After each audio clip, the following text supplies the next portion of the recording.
Chairperson. Mr. Matlala, I wish to, before I ask my questions, send my sympathy to your kids and your wife.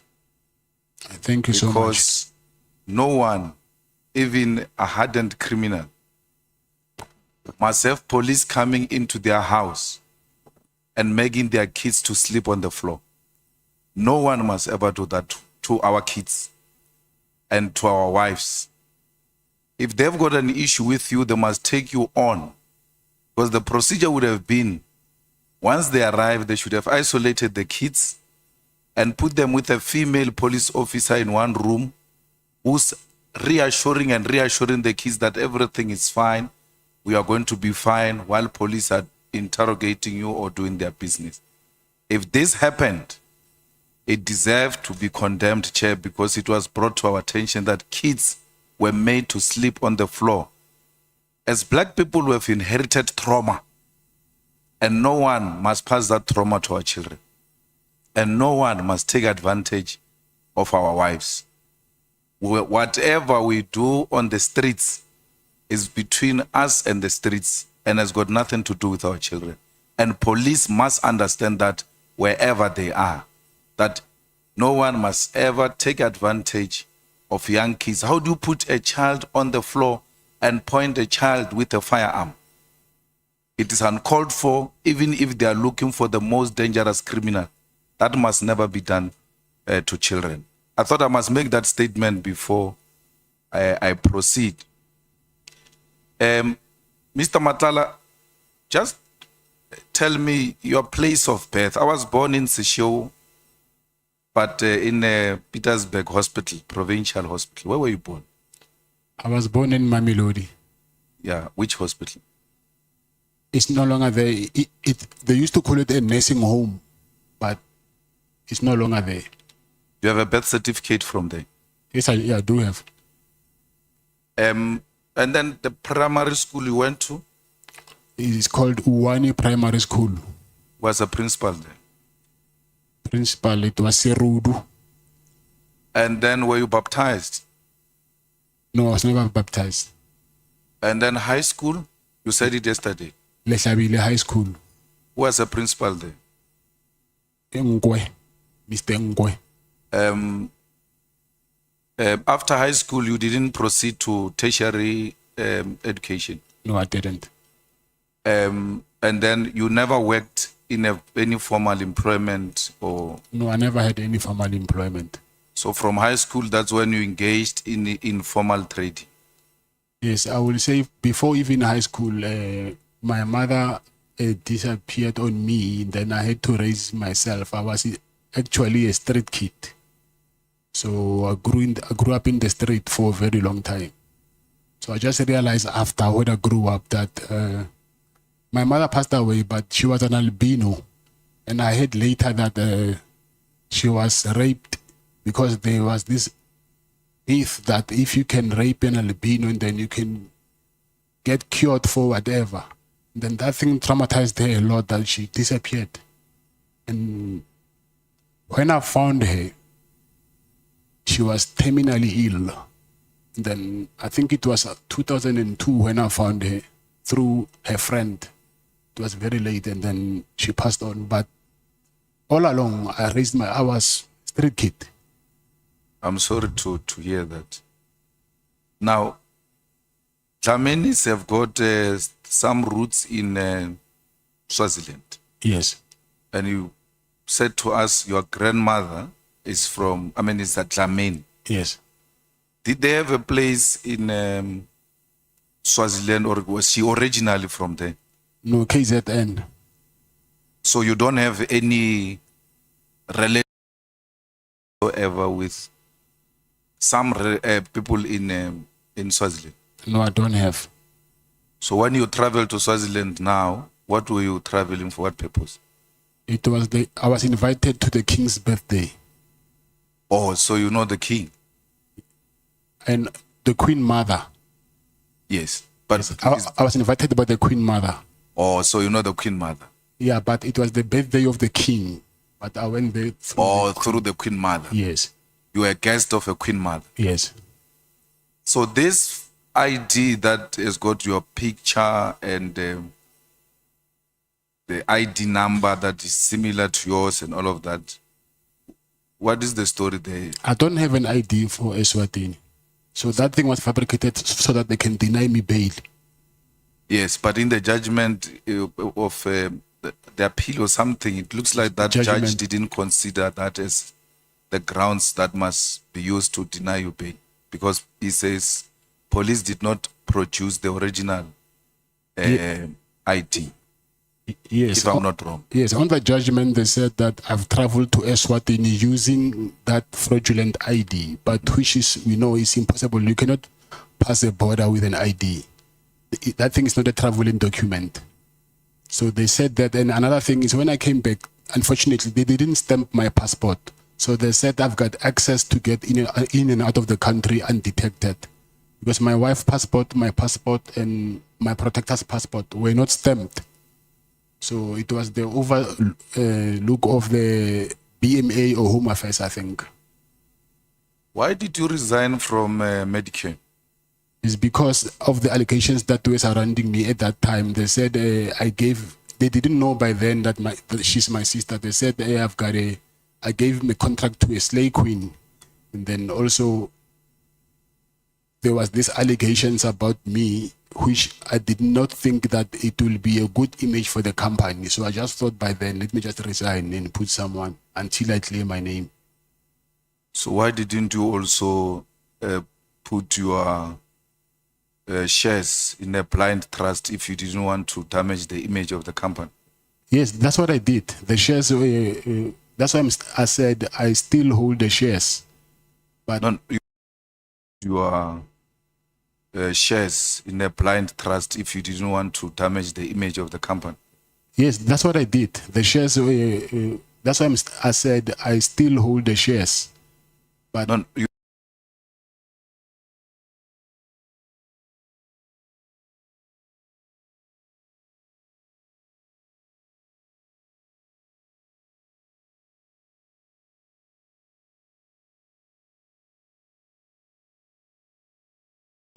I was just avoiding me being the director of the company. So do you accept that after you wanted to save the image of the company, you put your sister as a director so that you can front her? Because you didn't relinquish for business reasons. You relinquished because you want to face some challenges and someone must be holding the fort for me. Well, I'm still fighting, but effectively I'm running it. I can call money on it. She can't say anything. I can tell her to do this. It's effectively you doing it. She's just a front. Yes, I agree. Sister, so it's not like I was using her. So she's family, and then it was only for the time being until I clear myself. I clear my name. No, once you are fronting a person, you are using a person. You just agreed with me that you are fronting her. You are using her. But she was getting salary. Yeah, even if she's getting a salary, she's not the owner of the company. You are using her. But she was getting salary. Yeah, even if she's getting a salary, she's not the owner of the company. That's what you did. And in the empowerment of women, it defeats the whole purpose, because if she walks around with the image of a person who has got a tender of 360 million and therefore does not need any kind of empowerment or an assistance because she's got all this tender to herself. But in reality, there is a man behind her who's controlling this company. Do you accept that is wrong? Yes, I accept that it's wrong. Mr. Matlala, how does the cell phone goes, your cell phone, you see this one? Yesterday I left with this honorable member to a meeting, and when we were on a podium, I left to a bathroom and I left my phone. When I came back, she food and goes to a prisoner inside here, and when you come in here, you find it in a cell. When I came back, she said, I was extremely shocked that you left your phone because you go everywhere. The cell, for you to find it in the cell. NAC, you found it with NAC. You're given by NAC. No, it's not the same cell phone. Or it's a different cell phone? Yes. So it's not your cell phone? No. Or NAC gave you a cell phone that you can use while you are inside? Yes, I found him inside prison. He was using the cell phone. You didn't go with your cell phone? No. So when they found the cell phone, why are they saying it's your cell phone when it is NAC's cell phone?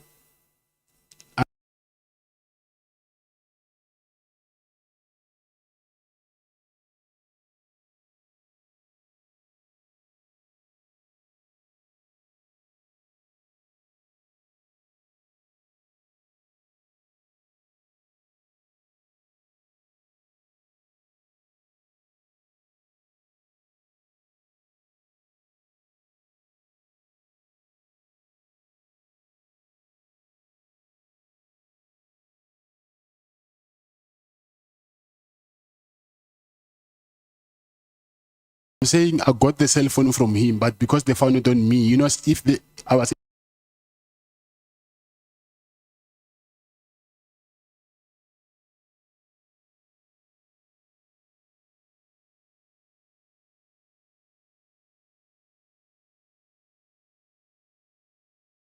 process.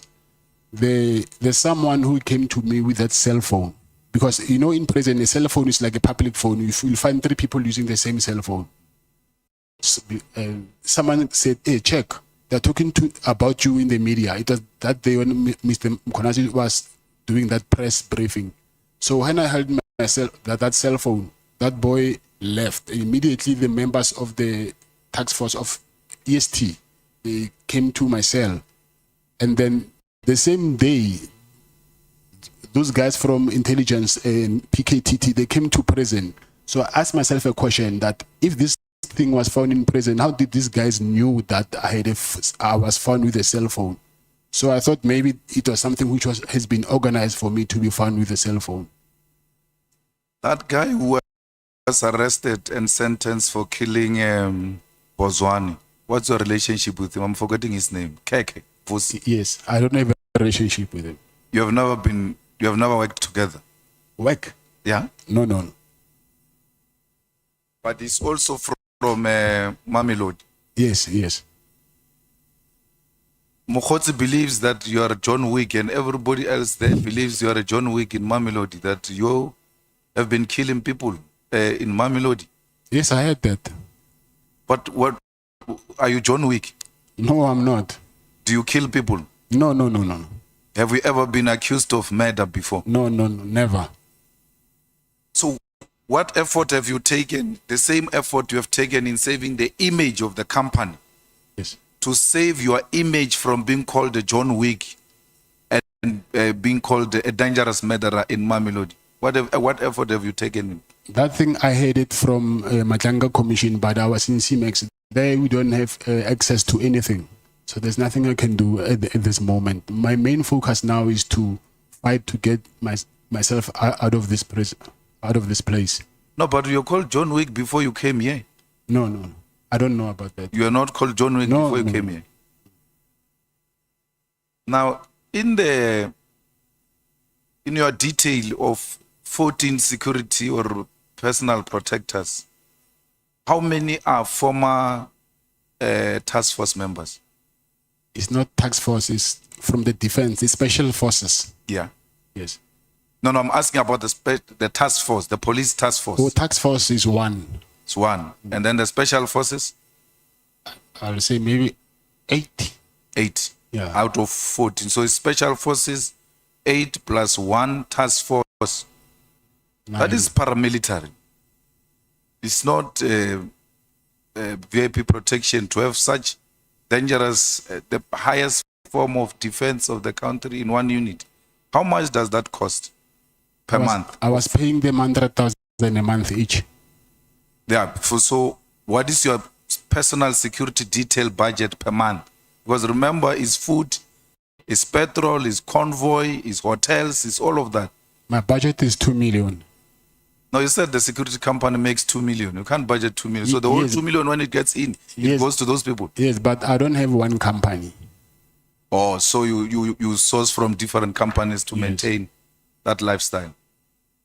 I've got a message. You know, Jerry's mom called me and asked me that I must ask you to return her son because she believes very strongly that you kidnapped her son. Yes. And she cries in tears because she says she knows you. And she has given you a plate of food to her, you are a child. If we were to talk to her now as she's listening, what will you say to her? I will say that they are misleading her. And I think the people who are misleading her are the people who put me here in prison. Because I think they even went and told this same thing to, before the mother, to Jerry's wife. So I will say she's being misled because they know very well that I'm the first person who woke up at night there, and then I was the first person who was looking for Jerry everywhere. So when they say I kidnapped her, it's because maybe of my suggestion that rather let's tell the police the truth. And then they were not comfortable with that. And I said to them, it's either we do that or we never find him, because if you don't give them a clue, then how are we going to know, how the police, are they going to know where he is? So they were emphasizing that we need to save their image, his image. So me and them, we ended up not agreeing on one thing, because even myself, I was tired of looking for someone, but we must lie to the police on the other side. Yeah, but I'm saying I'm given some limited time and I'm allocating it to you. Speak to her. Talk to Jerry's mom. She's listening to you now. She's watching you. Talk to her. Her son has been missing for so long. Yes. And she feels very strongly that you took her son. Yes. The same way they felt very strong that you took AB's wife and AB's son. Yes. So before you speak to AB, speak to Jerry's mom. AB knows that. I think wherever he knows that thing he knows very well that I've never done. No, leave AB. I'm saying, yes. Jerry's mom is watching. Talk to her. I will say, Mama, you know very well me and your son, we are very, very, very close friends. We've done a lot of things together, traveled together, me and his wife and my wife, and there was nothing that I will do to harm your son. Actually, your son was like a young brother to me.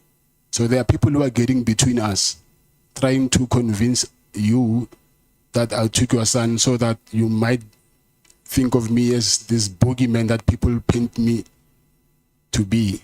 But from the bottom of my heart, I've never and I will never, ever do anything to harm your son or your family. Thank you, sir. I'm sorry. Thank you. Now, did you have a business deal with Jerry in some comfort installing solar system? Yeah, but it was his business, but I'm the one who got it for him. So you worked together, and whatever the monies that you were supposed to transact at that level, yeah, you sorted each other out. Yes. Now, just before Jerry disappeared, and then I think Jerry disappeared a week or two, and AB's wife disappeared 2 weeks after or so, but it was within a short space of time. Yeah, I think a week in between or so, yeah. They say Jerry and AB were in your office. You wanted them to do some tender in Limpopo of a CID. You called AB because he had a CIDB 9. Yes, that's and true. They both declined to do that business with you. And that's where their problems started. He actually accepted AB, and it was not in Limpopo, it was there in Silverton, by where there's a fourth plant. And then he accepted. The thing is, he was supposed to go to a briefing. I think he missed the briefing or something. That's why the thing didn't happen, but he never declined. So now, do you know anything about AB's son and AB's wife? No. But were you not involved in helping them to find the wife and the son? Yes, I was. And then what were, as from a security company perspective, what were your suspicions or your findings, as it were? Actually, there is this Pakistani guy whose employee was kidnapped. The Pakistani guy, he's a Muslim. We will go to the same mosque. So he told me that his employee is being kidnapped. So I asked around and I found out there's some guys in Attridgeville who kidnapped that employee. And I took my chances. I just said, call the guy, and I said, I know it's you, but I was just testing the waters. Return that guy because we do not want to come looking for you. Luckily, he dropped him off by Church Street at Sasol Garage. Then we found the guy. So now, with AB's family, because the guy who kidnapped the Pakistani guy were from Attridgeville. So I said to AB, because you are not far from Attridgeville, I suspect it might be these guys. And I called the guys as well. I said to them, you see now, we're starting, can you please return AB's family? And then he hung up and then he switched off the phone and then he just disappeared. And I just heard that after a while they said, okay, I'm disguising to appear as if I'm helping AB, but I know that I'm the one who's doing this. But I think it was those guys trying to divert their attention. You remember when I started, I spoke about your son and your wife and how they should not be treated the way they are treated by police. Yes. AB's son and AB's wife did not deserve what happened to them. I agree, yes. Especially the son of AB who will forever be traumatized by those experiences. Yes. And Jerry's wife and children do not deserve to see their father not returning from home, because every sunset they look forward to the return of their father and the father does not come back. Like you growing up without a father, these children want their father, they want to see their father returning. And no one must do that to children and our wives. You agree? With your security experience, do you think Jerry is still alive? I mean, those kidnapping people, if they kidnap you to extort money, for you to give them money, a ransom and all of that, but once they keep you for too long, you become an expense to them because they have to feed you, they have to, if you are sick, medication, accommodation and all of that. Why would they keep you this long when they know that there's actually nothing coming forward? Do you think Jerry is still alive? Not do you know. With your own security experience and your instinct as a friend who says to the mother of Jerry, this was like my younger brother. Something in you should tell you that this guy is no longer there or is still there. Honestly, I agree with you. At some point, he will end up being a liability to his abductors. So I don't think also myself by now that if he's alive, then what are they gaining for keeping him so long and then spending money on him, but they're not getting anything in return? So it's a very hard one to accept, but obviously when you add one and one together, for me, it does not give me, I wouldn't say that these people will benefit anything from keeping him so long. I don't think so. Now, have you been to the farm of the father of Jerry's wife to ask that they pay a ransom of 10 million or anything to that? To the farm? To the farm or to the father? No, to the father. Let's leave the farm. Have you been to the father, like the father-in-law of AB? Jerry's father-in-law. Yeah. I mean, Jerry's father-in-law. Yeah. Have you been there and asked that they pay some ransom to these people? No, I've been there, but not to say to pay ransom. Yeah, but what were the discussion between you and the father-in-law?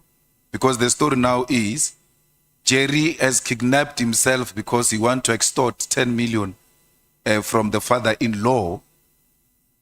And to a particular extent, you went to say to the father-in-law, please pay something, because it looks like the father-in-law is well off.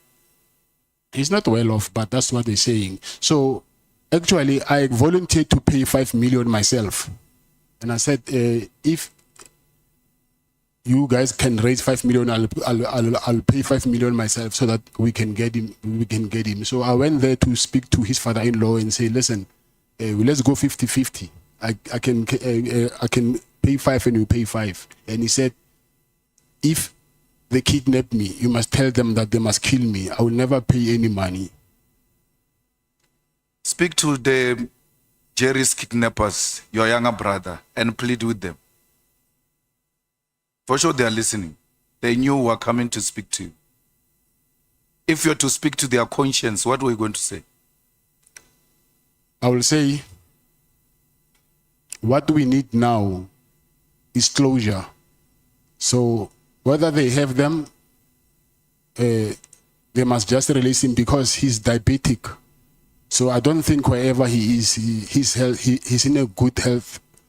And also, if they did something to him still, let them give us a sign somewhere to at least have a closure to know, because it's not nice every day sleeping, not knowing what happened to your brother, your father, your son. So what can at least comfort us now is closure, whatever it is. So at least we can know going forward what to do. Thanks. Julius Mkwanazi, what is the story there? You installed the blue lights he installed the blue lights in the cars that are owned.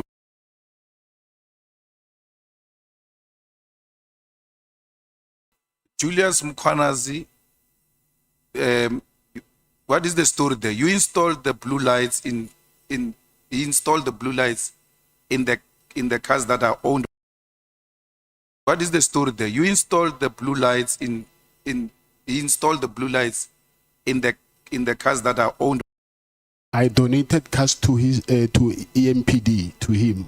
So they took them belonging to you? No. But there was a News 24 article that showed a lady saying Mama Cat is taking his kids to school in style, and they were playing with blue lights like they are playing with yo-yo.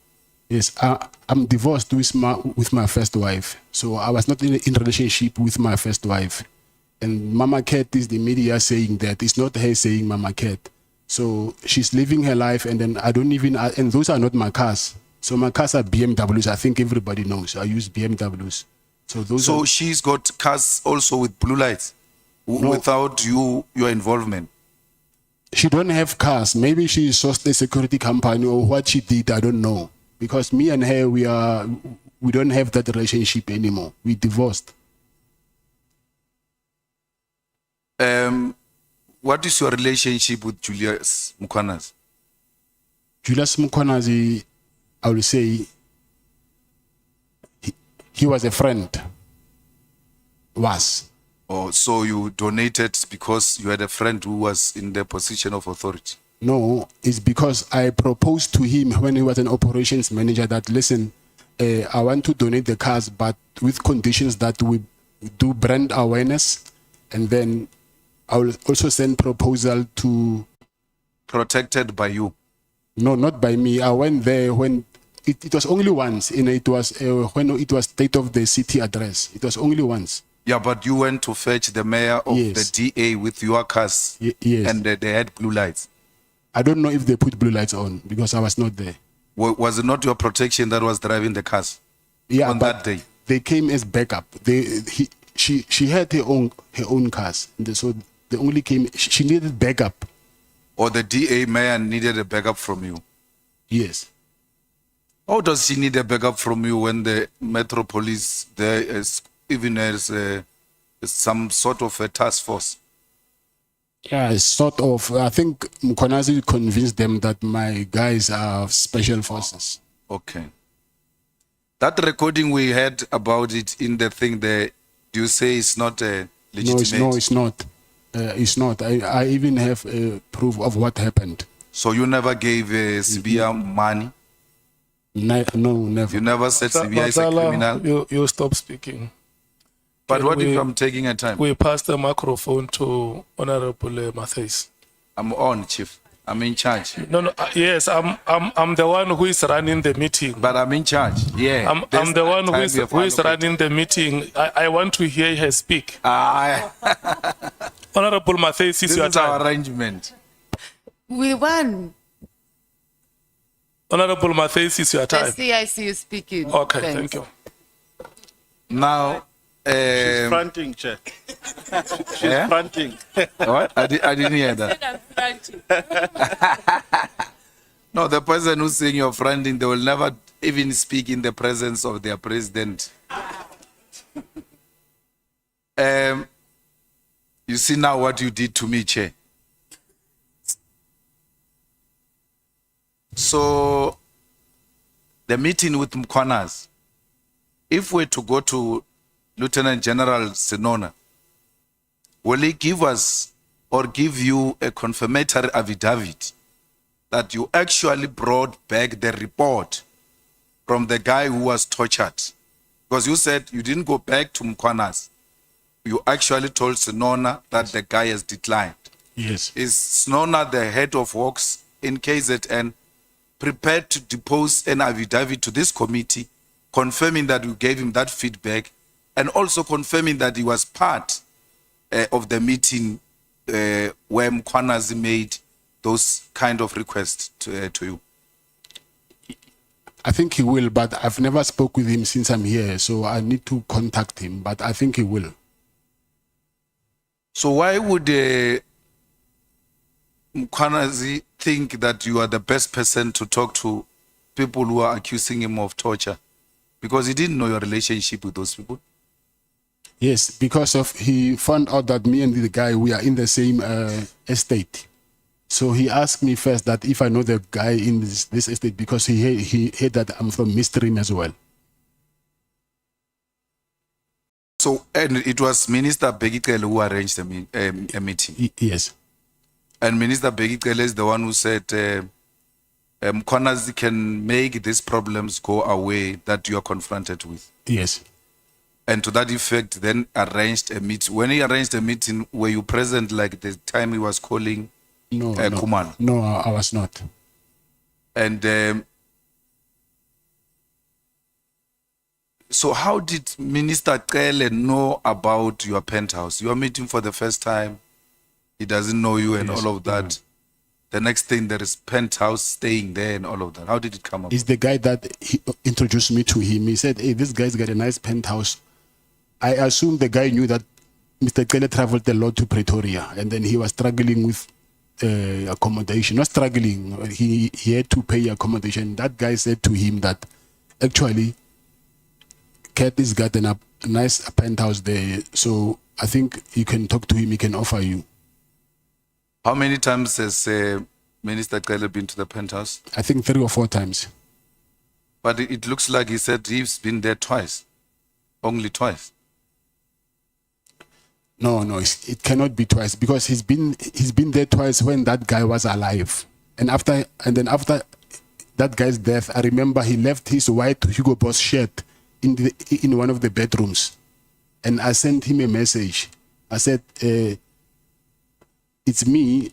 I took a picture of that shirt, and I said, "It's me, Cat in Pretoria," and I even showed him his shirt so that they can know who is he talking to. So.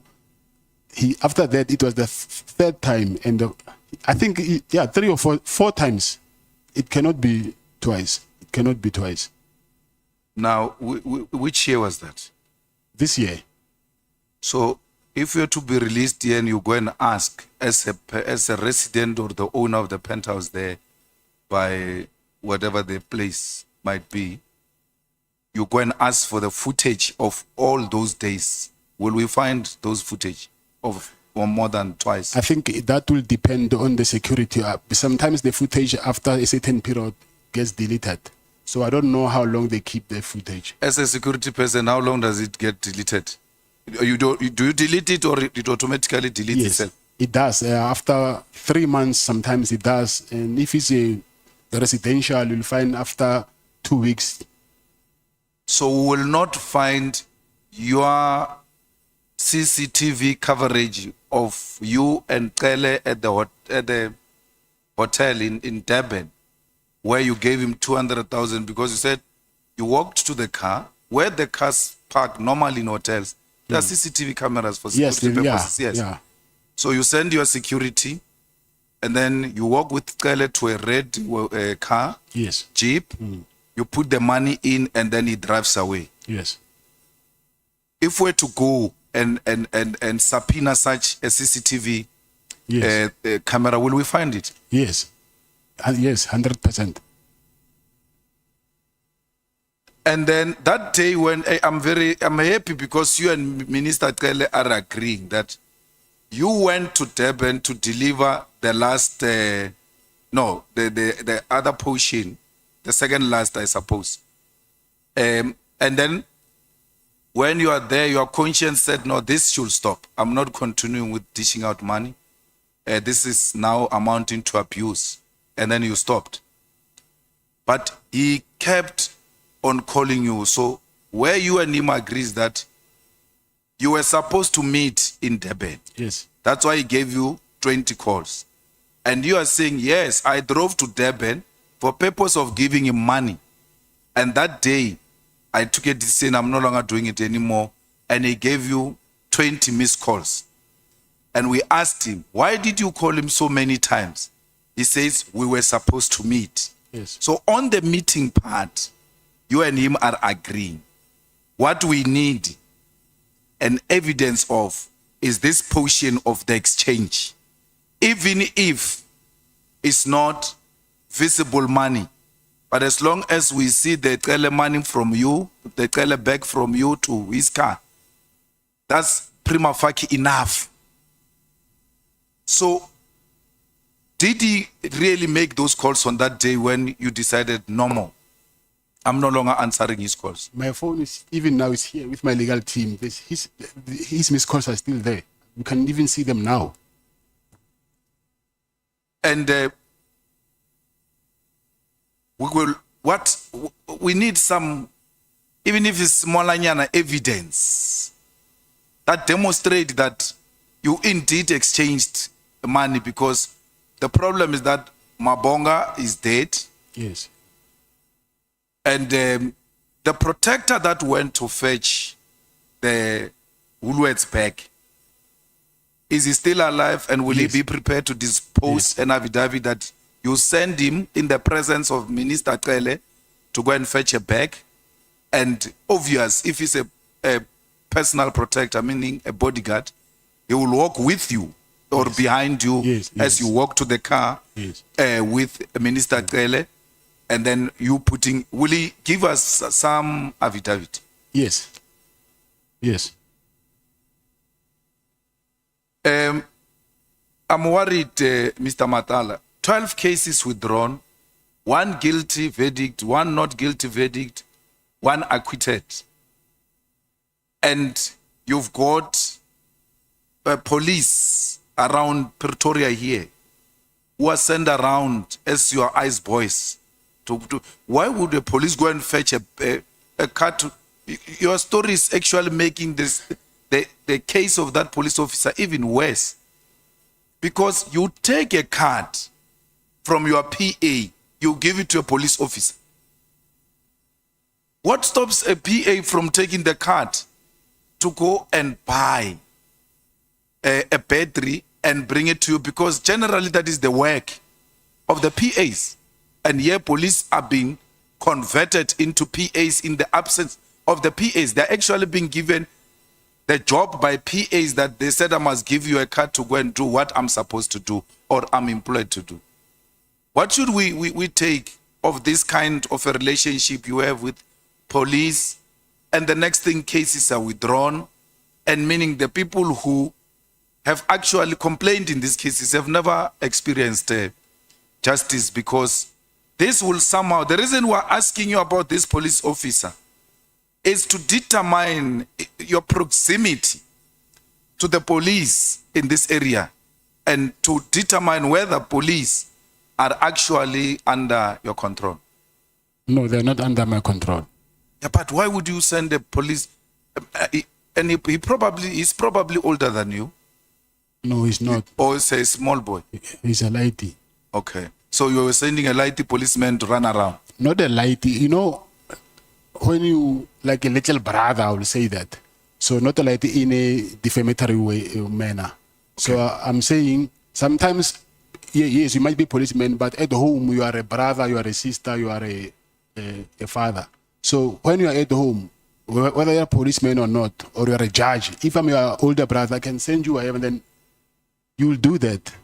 So it's not because of I'm undermining you as a police officer or as a judge or whatever.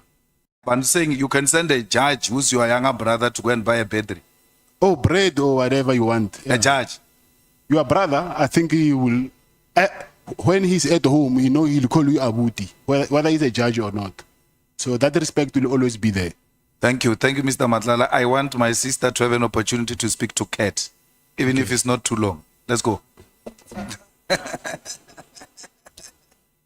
Thank you, Mr. Muffa. Just quickly, this thing of your lifestyle is quite bothering, right? So you have, what is it, like 14 guards. You have 14 guards, personal security. Yes. So President has said the expense that just comes with that, you said you've got like about 2 million that you generate from one of your security companies, but you also have other businesses. Your lifestyle is large. It's large. It's large. 14 guards a day going around. Just talk about the guards. Then you said you got 9 kids. I'm assuming most of them, if they're still at school, they all go into private school. I'm sure you live in a very huge flash. I'm just talking your lifestyle alone. Does not quantify the amount of income you're saying that you received from your legitimate businesses. So I don't think, and maybe you must talk to it, is that one of your best friends, you've said, is the producer of drugs. How is it that you're not part of selling drugs when your best friend is that? You've just spoken to his mother. His mother has even said he's given you a plate of food. How are you supporting your lifestyle? With my businesses. But there is proof in my bank statements where the money, you can trace where the money comes from. It's not like it's cash deposits from private people. So you can see that it's this company and then there's an invoice. So you can trace where the money comes from. So you'll be open to having a SIU investigation into your lifestyle to match? They're doing it now as we speak. Okay, so I guess we'll have to wait for that to come. This is also bothering me. So when you're going through passport, do you have special treatment? Because how is it that when you're going through border control, you don't know that passports are not stamped? It's not possible. I'm saying it's an oversight. No, it can't be. There's no way you're there by the passport control. So do you go to passport control or do you sit in the car and you have handlers go through, stamp the passports and then they go through? Because you're there at border control. You sit there and you see, like, you'd know that your passport is not stamped. So, but it's not only my passport. So that's why I'm asking. Yeah. Did you personally go through border control Yes. or did you have handlers do it for you and you were standing on the side? The car will park next to the office and then they'll want to see. Obviously, I'm inside the car and then the BG will take all our passports and then the authority will come and then they want to see our faces first before they can compare with the passports. So they do that. So what happened, I really don't know. On both sides, both the South African border side and the Lesotho border side. No, it's only, they've noticed it on the 19th when I went to eSwatini, and when I came back, it does not show me coming back to South Africa. From whose side? Exiting or entering? Because you have to get to... Entering South Africa. I've never seen that. They stamp. And I don't think which border did you use? Because I don't think you do it through... Oshuk. And then this John Wick reputation that President was talking about. You've just explained on how you have that John Wick reputation. Because when we were talking about the issue about at one of the kidnappings, you said you took chances and you called whoever this person was, I missed the name, and you said, Mr. you Matlala, don't want me to come for you. and You the sto- you person stop was talking. released. Stop That's speaking. confirmation of John Wick. Thank you, Chair. Honorable members, we are coming back at 20